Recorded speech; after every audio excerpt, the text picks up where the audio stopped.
अपनी वेदना व्यक्त करना चाहता हूं कि ये वो भारत देश है क्या इसी के लिए जिसके लिए राणा प्रताप ने घास की रोटी खाई थी, इसके लिए शिवाजी ने जान की बाजी लगाई थी, जिसके कारण रण में कूदी रानी लक्ष्मीबाई थी, जिसके कारण भगत सिंह ने फांसी गले लगाई थी, जिसके कारण गुरुपुत्रों ने अपनी जान लुटाई थी, और जिस भारत मां के टुकड़े करते तुमको लाज ना आई थी, उस भारत मां की यह छवि तुमने आज दिखाई है।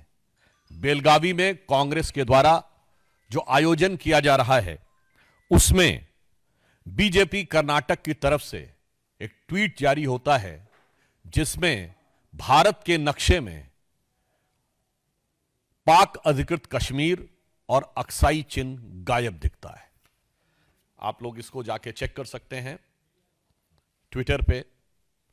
कई बार इन्होंने इससे पहले भी किया है, डिलीट करने का प्रयास किया गया, कुछ ट्वीट्स डिलीट भी किए गए थे। और महत्वपूर्ण बात यह है कि महात्मा गांधी की फोटो के साथ लगा है। तो इसलिए आज के इस अवसर पर मैं अपनी वेदना व्यक्त करना चाहता हूं कि यह वो भारत देश है क्या इसी के लिए जिसके लिए राणा प्रताप ने घास की रोटी खाई थी, इसके लिए शिवाजी ने जान की बाजी लगाई थी, जिसके कारण रण में कूदी रानी लक्ष्मीबाई थी, जिसके कारण भगत सिंह ने फांसी गले लगाई थी, जिसके कारण गुरुपुत्रों ने अपनी जान लुटाई थी, और जिस भारत मां के टुकड़े करते तुमको लाज ना आई थी, उस भारत मां की यह छवि तुमने आज दिखाई है। अब इससे एक बात बहुत साफ हो गया है कि भारत को छिन्न भिन्न करने का स्वप्न देखने वाले शक्तियां, भारत को तोड़ने का ख्वाब देखने वाली ताकतों के साथ कांग्रेस के गठजोड़ की तस्वीर अब एकदम साफ हो गई है। भारत को छिन्न भिन्न करने वाली शक्तियों के साथ कांग्रेस की दुरभिसंधि का चित्र इस मानचित्र के साथ बिल्कुल साफ हो गया है। और यह बात हम केवल किसी एक आधार पर नहीं कह रहे हैं, कांग्रेस ने निरंतर इससे पूर्व भी भारत के नक्शे के साथ इसी प्रकार की छेड़छाड़ की है। 24 अक्टूबर 2024 को कांग्रेस की सबसे बड़ी सहयोगी दक्षिण भारत में डीएमके ने अपने ट्वीट में, आप देखिए पुनः एक बार, पाक अधिकृत कश्मीर और अक्साई चिन्ह गायब है। कांग्रेस के वरिष्ठ नेता ने श्री शशि थरूर ने 30 सितंबर 2022 को कांग्रेस के आंतरिक चुनाव का, यानी अध्यक्ष पद का जो चुनाव हो रहा था, उसके प्रत्याशी के रूप में जो अपना मैनिफेस्टो जारी किया, देखिए एक बार फिर ये ट्वीट डिलीट कर दिया गया था मगर इसके स्क्रीनशॉट्स अवेलेबल हैं। 30 सितंबर 2022 फिर पाक अधिकृत कश्मीर और अक्साई चिन्ह गायब है। राहुल गांधी जी ने 12 फरवरी 2020 को ट्वीट किया, कोरोना के समय, जब कोरोना शुरुआत हो रही थी, एक बार फिर उसमें पाक अधिकृत कश्मीर और अक्साई चिन्ह गायब था। इवन आपको ध्यान हो, एक बार इन्होंने ट्वीट किया था जिसमें कि नॉर्थ ईस्ट ही गायब था, जिसको लेकर असम के मुख्यमंत्री हेमंत विश्व शर्मा जी ने बड़ी कड़ी आपत्ति भी दर्ज की थी।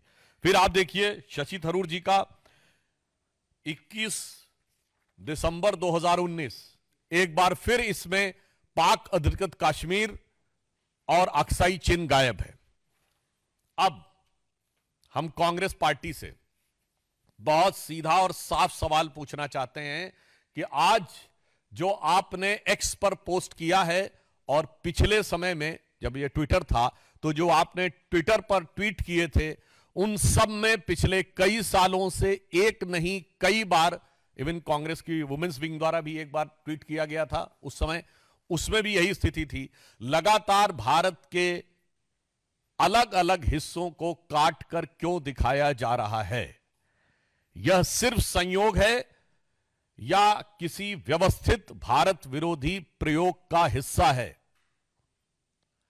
हम सीधे कांग्रेस से पूछना चाहते हैं कि यह लगातार भारत के हिस्सों को काट कर दिखाना, यह किसके इशारे पर हो रहा है? क्या कोई सोरस सीक्रेट सर्विस से सिग्नल आ रहा है? या फिर कोई आपको लगातार अन्य भारत विरोधी शक्ति जिनसे कि आप अक्सर सुरताल मिलाते हैं, वो 7 समुंदर पार से आपको कोई संकेत दे रही हैं? क्योंकि यहां पर विषय एक बार का नहीं है, यह विषय बारंबार का है और सिर्फ मानचित्रों का नहीं है।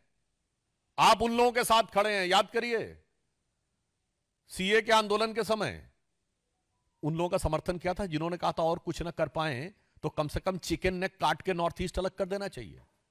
सीए के आंदोलन में चिकन नेक काट के नॉर्थ ईस्ट अलग कर देना चाहिए का क्या लेना देना था?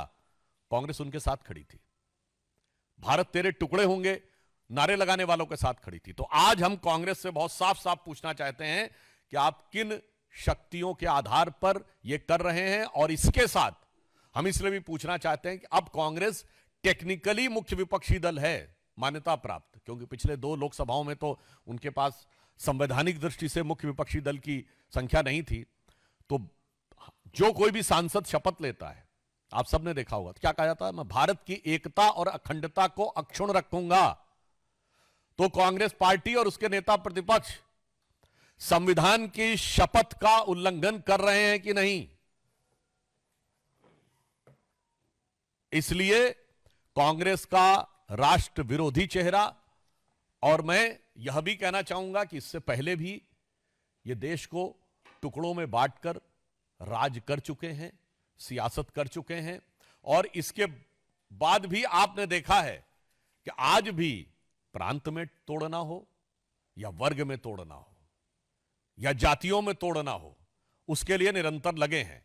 और यह बात मैं ऐसे नहीं कह रहा हूं, कांग्रेस के इसी कर्नाटक में जहां उनका कार्यक्रम चल रहा है, वित्त मंत्री डीके सुरेश जी का बयान याद है जब उन्होंने कहा कि साउथ इंडिया टैक्स ज्यादा दे रहा है, तो पत्रकार ने उनसे पूछा तो क्या आप अलग होने के बारे में सोचेंगे? उन्होंने कहा हां, हम अलग होने के बारे में भी सोच सकते हैं। यह कांग्रेस सरकार के वित्त मंत्री का दिया गया बयान है।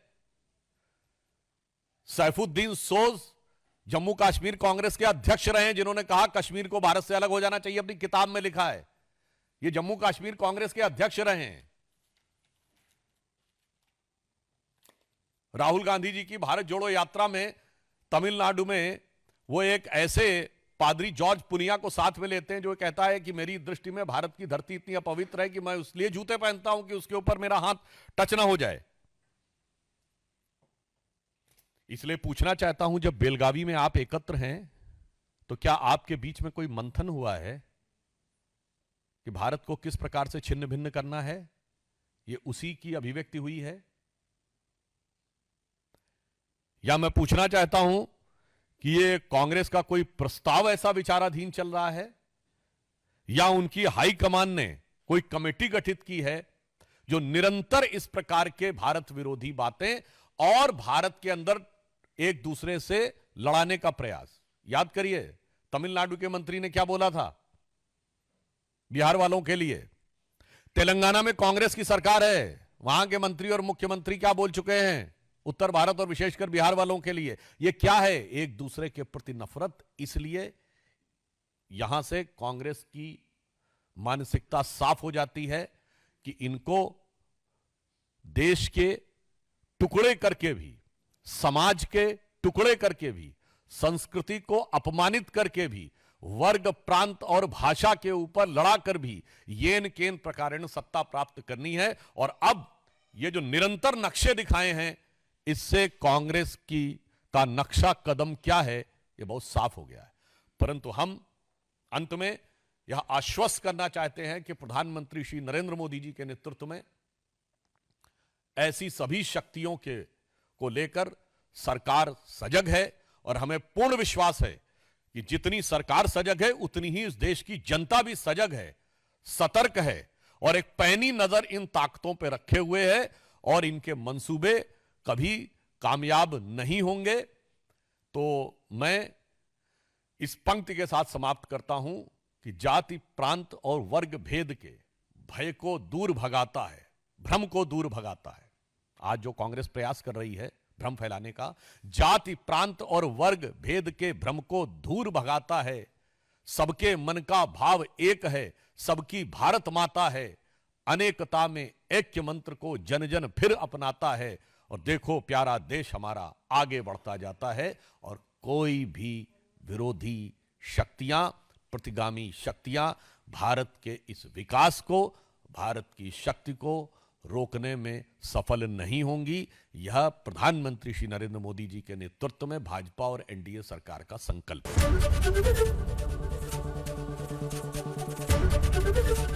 एबीपी गंगा, खबर आपकी, जुबान आपकी।